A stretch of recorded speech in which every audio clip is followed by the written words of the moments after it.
La línea del tiempo, línea cronológica o línea histórica, es un gráfico o dibujo que utilizamos para conocer la historia del tiempo, para distinguir sus etapas o partes desde la aparición del hombre hasta nuestros días.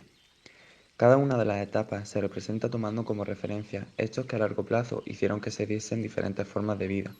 Esto no significa que en un año concreto los modos de vida de esa época cambiasen de un día a otro, sino que los historiadores con el paso del tiempo descubrieron que estos cambios causaron nuevas formas de organización. Estos cambios, hechos o descubrimientos se llaman causas o hitos. Por ejemplo, el suelo de mi ciudad está húmedo y hay muchos charcos. ¿Por qué? ¿Cuál es la causa de que el suelo esté así? Porque ayer estuvo toda la noche lloviendo. La humedad y el barro son la consecuencia de la lluvia de anoche, que es la causa que los provocó. Pueden haber diferentes causas, una sola causa, diferentes consecuencias, una sola consecuencia, etc. En la historia ocurre lo mismo, pero a gran escala. Sucedían cosas que causaban que en el futuro se diesen nuevas maneras de vivir, de alimentarse, de organizar el poder político. A estos hechos que provocan los cambios los llamaremos causas o hitos porque provocan consecuencias. Por ejemplo, en el caso de la prehistoria, que comenzaría con la aparición de los primeros homínidos, cuando nuestros antepasados evolucionaron cada vez más hasta parecerse a los humanos que hoy somos. Empezaron a actuar de manera cada vez más como nosotros y menos como un animal. Se agruparon, se organizaron, pensaron y expresaron esos pensamientos. Esto provocó un cambio que los historiadores consideraron como el hito o causa con el que empieza la prehistoria. A los historiadores, para llegar a conocer el pasado, utilizan diferentes pistas que estudian para saber cómo se vivía. A estas pistas las llamaremos fuentes, ya que son fuentes de información del pasado. Hay dos tipos de fuentes, las primarias, que son restos del pasado, y las secundarias, que son escritos que nos cuentan mediante estudios cómo fue esa vida en el pasado.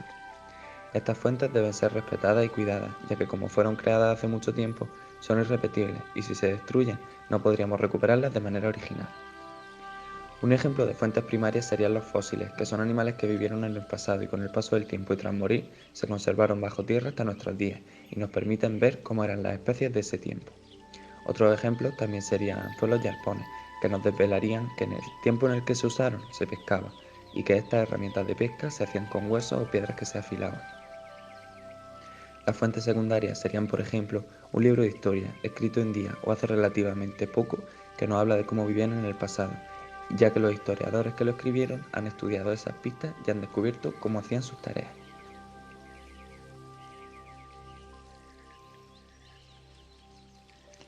La prehistoria es la etapa más larga de nuestra línea del tiempo.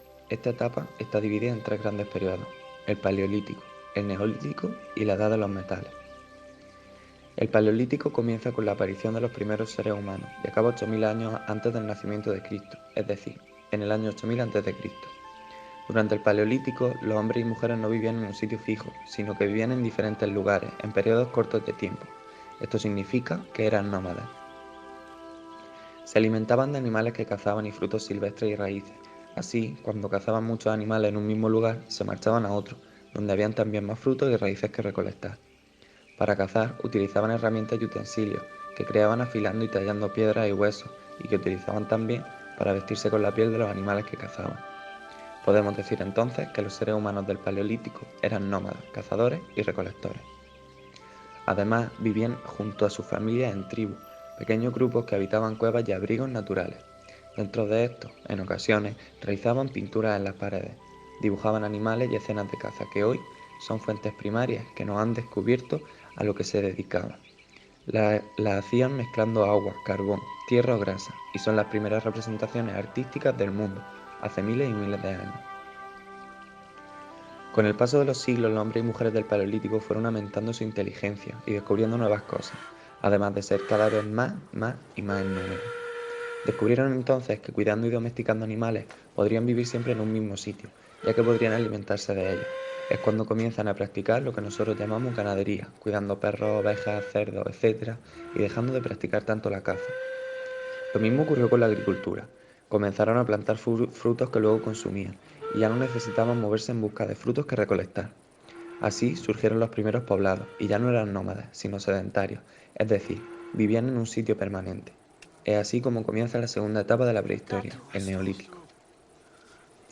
El Neolítico comienza 8000 años antes del nacimiento de Cristo, con el descubrimiento de la agricultura y la ganadería, y acaba 3000 años aproximadamente después, en el año 5000 a.C. Los hombres y mujeres del Neolítico se asentaron en tierras fértiles, cerca de ríos, para tener agua suficiente para regar los campos de trigo y legumbres y dar de beber a los animales. Durante el Neolítico se dieron muchos inventos.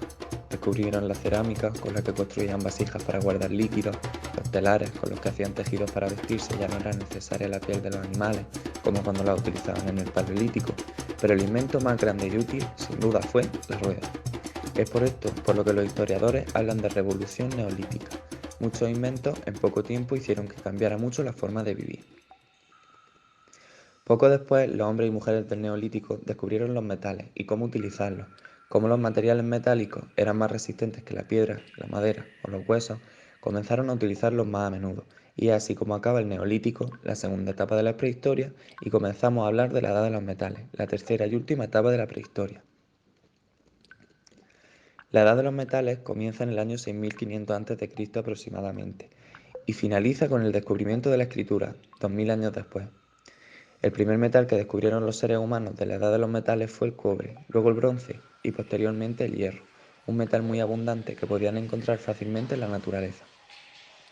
Para darle forma empleaban fuego, ya que provocando mucho calor podrían moldearlo, dándole forma y creando armas, herramientas y adornos.